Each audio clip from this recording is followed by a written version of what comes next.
The Mod Pack by Moduware is like a tricorder for your phone.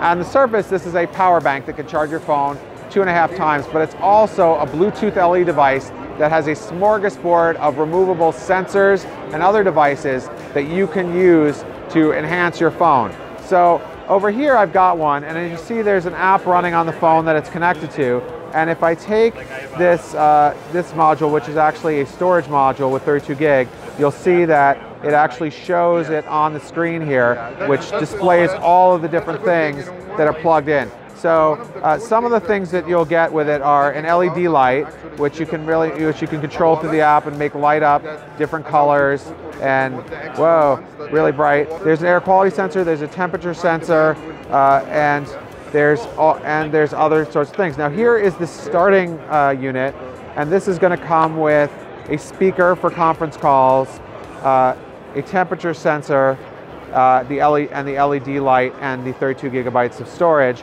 But there are going to be a lot of other modules that you can get in the future through Moduware's site, like a laser distance sensor, which will actually allow you to see how far away something is by shining a laser at it. There will be a laser pointer. There will be a hotkey that's programmable, and there will be just a material sensor and a whole bunch of other things. So no matter what you want to do with this, whether you're camping or you're running a science experiment, or this device is really going to turn your phone into something else.